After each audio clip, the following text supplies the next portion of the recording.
Good morning, grade 5 wizards. Good morning, Teacher Chelsea. Please stand up for our prayer. Darwin, lead the prayer.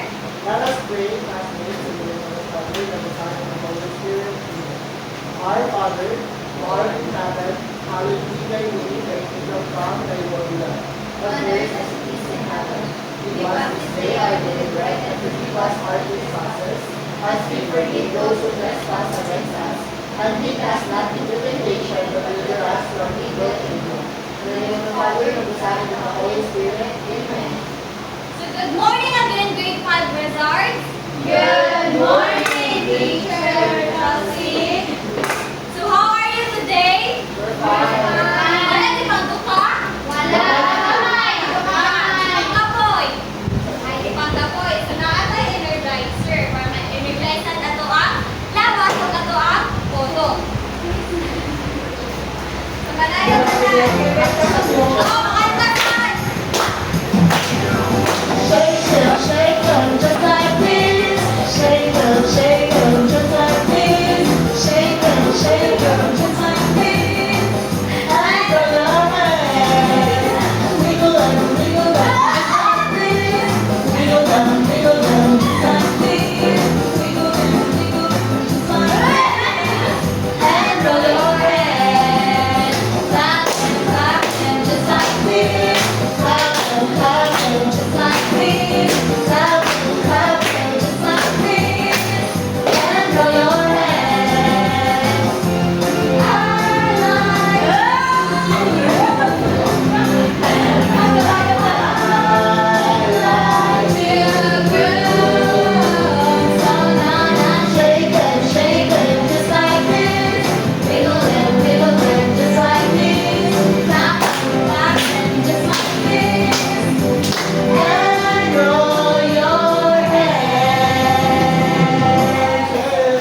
So na-energize na ang tanan? Yes, teacher.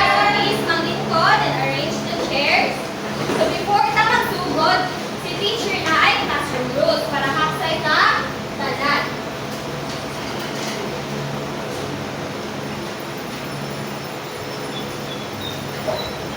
So our classroom rules, raise your hand. So inyong i-raise inyong hand if na questions or if you want to answer and then stay on task. So dili mo magbuhat og lain na dili related sa ato ang lesson today and always be a friend. So friend kung tanan dire. Friend? Yes, Yes, teacher. Very good. So dapat friend with tanan and think before you act. So maano yung rules ni teacher. So dapat sundon tanan. And then, naatay activity. So, na yung activity? Yes, teacher.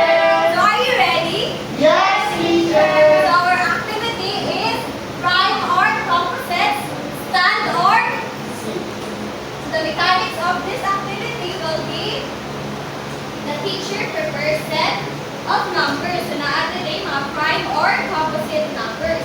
So, ako si teacher, iyan i-flash. So, nani numbers. So, the teacher counts 1, 2, 3. So, in the count of 3, mamalog mo if you think na ang number nga ipakita ni teacher kay prime number and then maglipot na mo if you think na ang number is composite number. So, the teacher announces the correct answer and ang students na mag-respond incorrectly are out sa kanilang rank. So, continue the game with different numbers until the activity is finished. Nakasabot? Yes, teacher. So, are you ready? Ang tanan nito, if you think na prime number, if a prime stand up, so if composite, sit down. So, first number, it is a prime or composite. 1, ang sa joy? Prime. If prime, if you think na ang number is prime, mubalog mo, and if composite gani, kay likod lang. So, nasabot na? Prime or composite?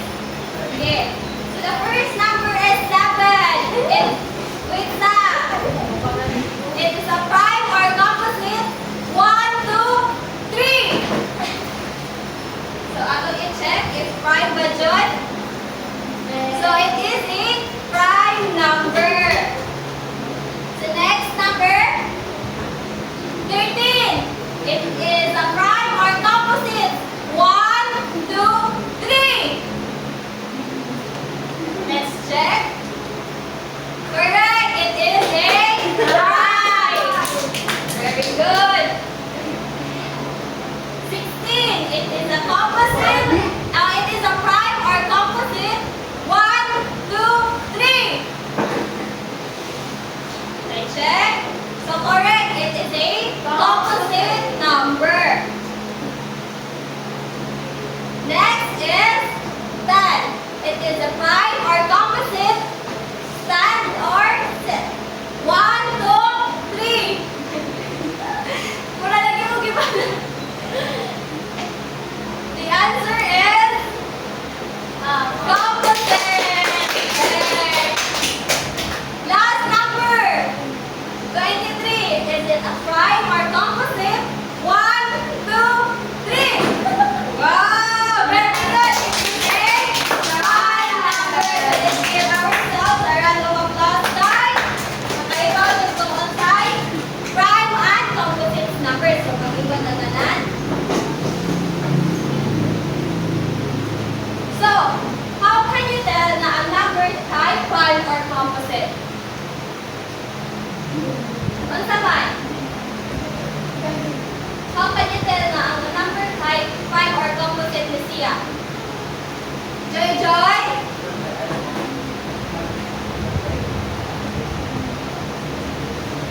Ang prime feature kay odd numbers, then ang composite kay kanang even numbers.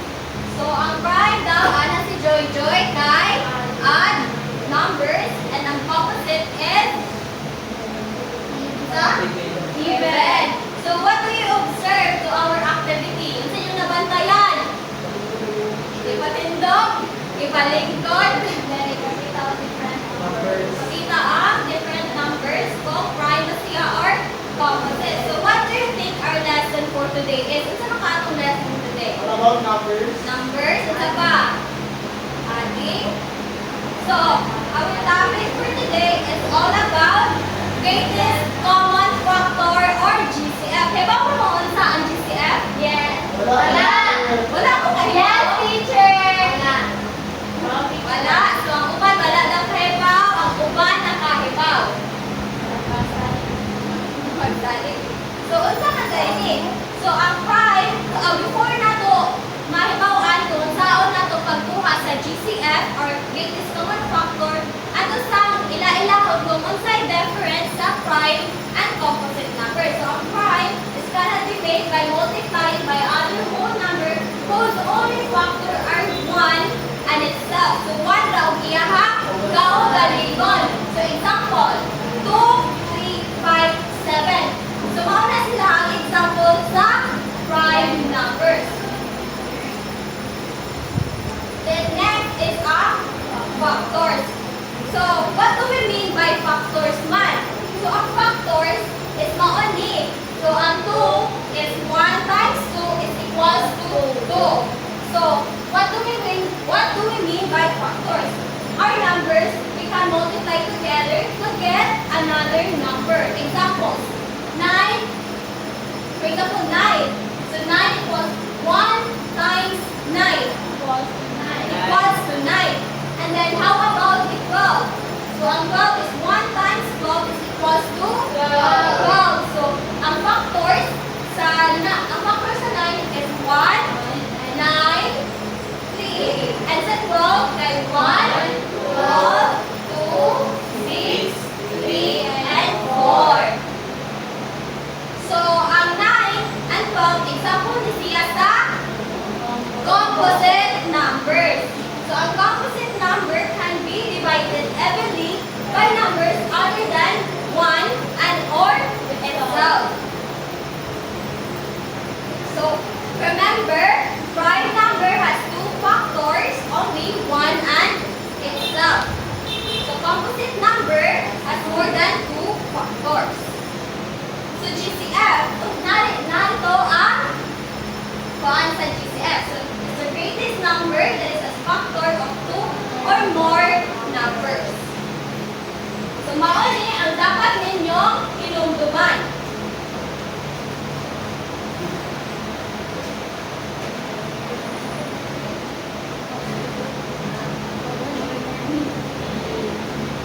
So, mauni yan dapat ninyong mahinumduman.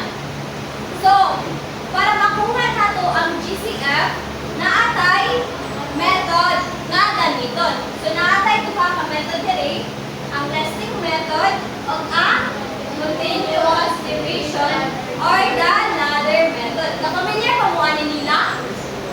Nesting method to, kay mao ni ang terminado, gamiton, like magkuha ta sa GCF. So, naatay example diri sa nesting method. So, ang buhatan nimo sa nesting method ay imo nga lang i-copy ang factors sa given numbers.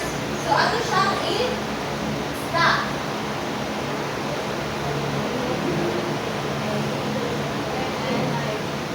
Right. So, the factors of 14 are 1, 14, 4, Teacher, una ang word. So, nganong nakuha ka ni teacher?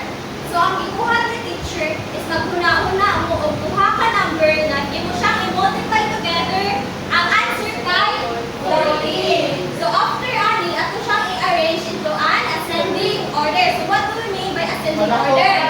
Smallest to largest. So, ato siyang i-arrange. So, 1, 2, 7, 14. And then the factors of 28 are 1, 28, 2, 14, 7. So, arrange na po nato. So, 1, 2, 7, 14, 28. So, the factors of 35 are 1, 35. Sa kaman, 5, and 7. So, arrange na po. 1, 5, 7, 35. So, after na nato silang i-arrange, atong circulan ang common. Atong i-circulan ang mga common factor or common numbers. So, naadali ang 1, and 7. But ang atong ipangita man kay greatest common factor. So, ang sakay GCF, 7. So, ang GCF sa 14, 28, and 35 is 7. Nakasabot na? Nakuha na? Yes, teacher. So, another example. So, find the GCF of 12, 20, and 40.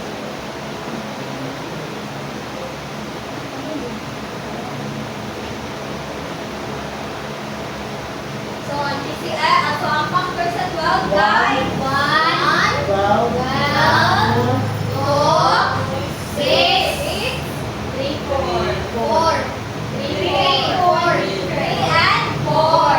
Very good. So, i-arrange na po. 1, 2, 3, 4, 6, 7, 12. So, the factors of 20 are 1, 20, 2, 4, 5, 10. Very good.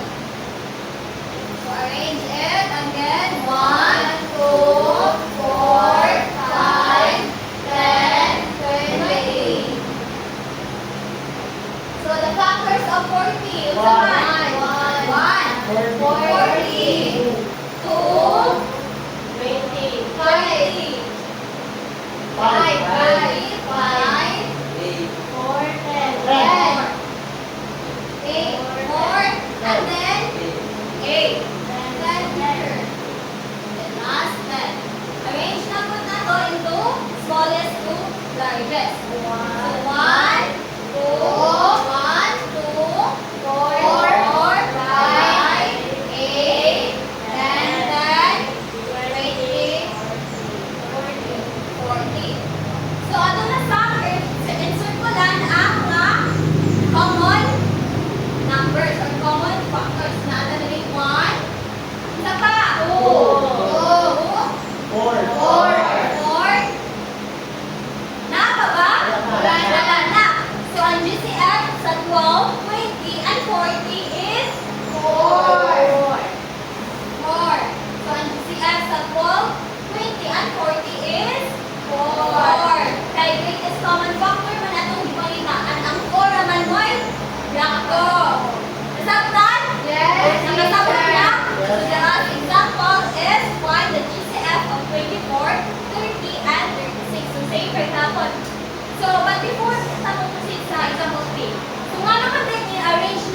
dili gubot ang makita nato ang makita nato dali ang common numbers, ang biggest common factor nga gihatag sa given numbers. So unlike dili, di ba libo? No, libo. So the last example is 24, 30, and 36. So the factors of 24 are 1, 24, 2, 12, 3, 8, 4, 6. The factors of, so ato dahil siya i-arrange ito as a big order. So say for example sa una, and then factors of 30 are 1, 32, 15, 3, then 5, 6. So arrange na po. And then the last one is 36. So ang factors of 36, 1, 36, 2, 8, 10, 18, 3, 12, 4, 9, and 6. So encircle the common factors, and then ang GCF na itong nakita din kay 6. So very good. Nakasabot na ba kung saan magkuha sa GCF using the listing method? Yes, teacher. So naatay isa na po ka method para pagkuha sa GCF.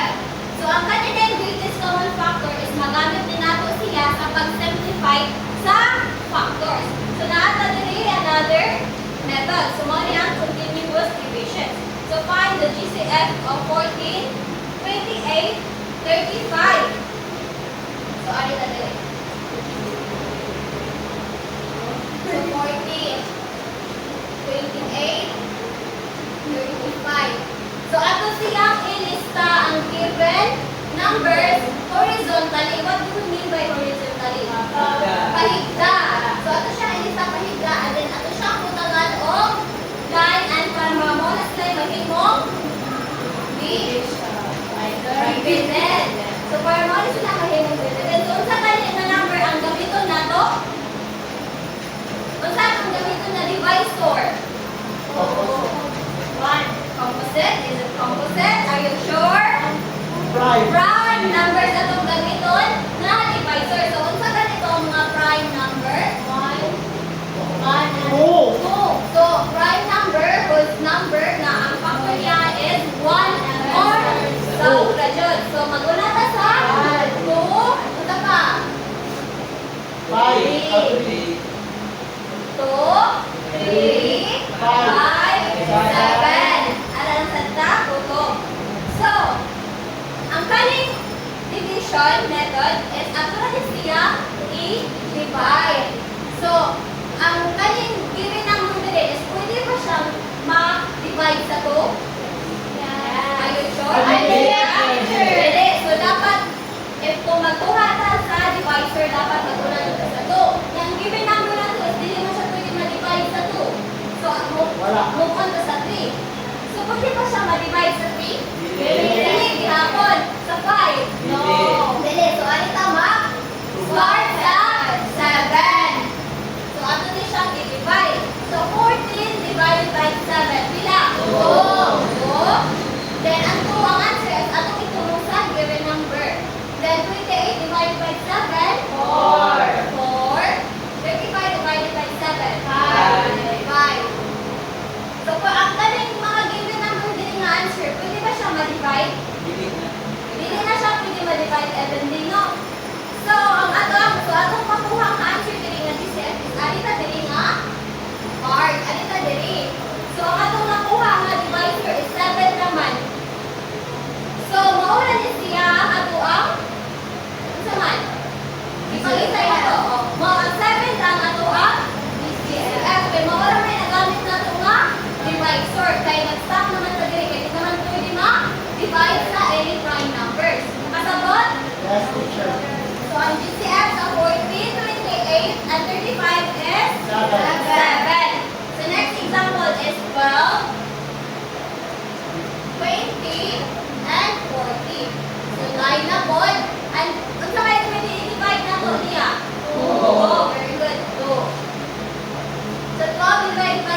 ka na to. Ay, Sarah!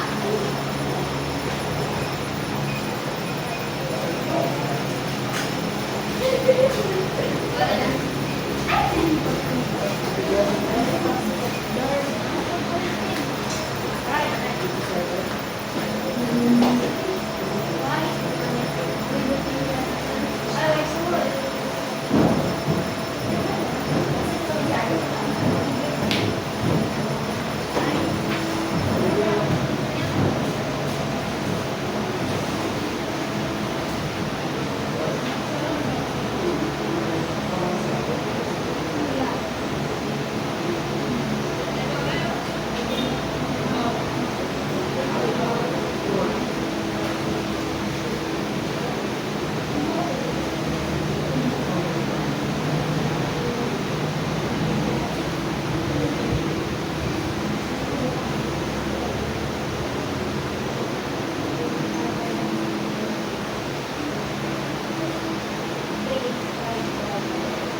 Are you done? Ano pa?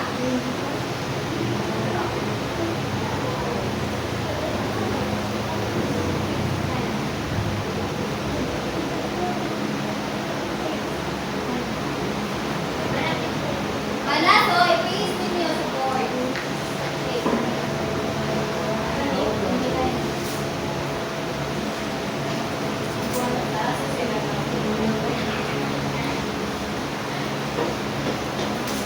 So, wala pa na humantay. Group nila. Darwin, Annie, Joy.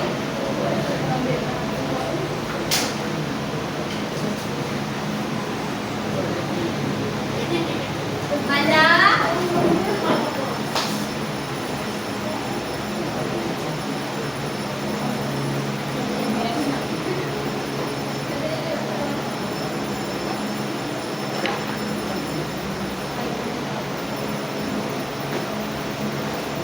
Mana? Mana? Ilagay na lang. Ilagay na sa nakita na ang DCF.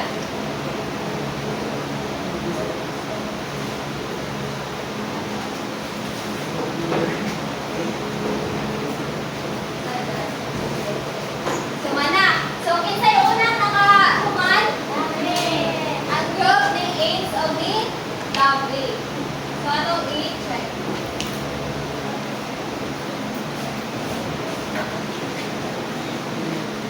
So, naadli ang 40, ability 45, 60. So, ang advisor nila ni Gamit 5 and 3. So 5 times 3 is equals to 15. So, correct. So, sakto sa ang other group ba? Ang unang nakuman kay silang Ains o ni Lovely. So, ato silang tagaan o wow club. So, okay, pero dungan tanan. Okay, 1, 2, 3, go! 1, 2, 3, 1, 2, 3. Wow, galing. Wow, galing! Wow, wow, galing. Galing! So, malingkod na. So, alin na ta sa quiz 5. May mga sabot-sud, no? Sinaata din.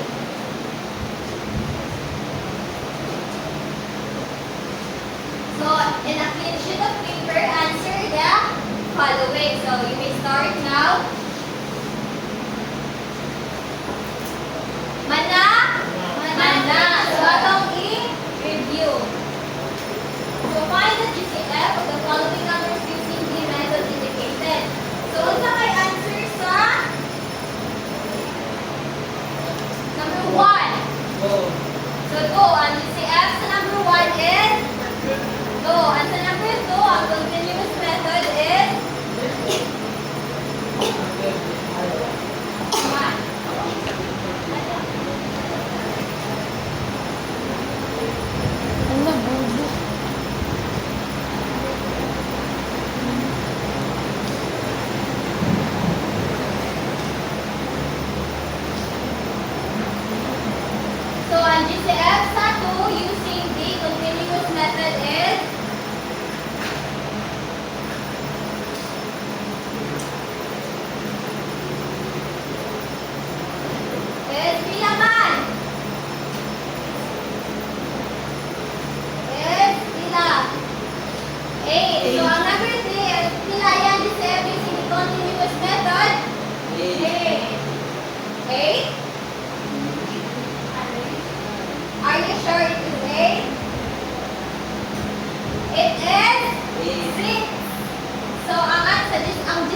number 3, guys? 6. So the number 4, a number has only two factors other than 1 and itself. Unsa man ni? Composite. Opposite? Prime teacher. So it is prime. So the last one, the number has more than two factors and can evenly be divided by numbers. So unsa man ni? Opposite. Opposite number. So inside na perfect. Wala na perfect si X, kaya wala siya ni Isa. So ano na ta sa ato ang assignment. Please read the instruction. Your assignment notebook, construct your own set of problems involving three numbers. Then solve for the GCM using both the nesting method and the continuous division method. So, sa ato ang topic, sa ato ang lesson, is na ba may clarifications or wala na? Wala na. So, nakasabot? Nakasabot. So, unsa ganito ang two method? Nesting method and continuous division method. So, very good. So, let's give ourselves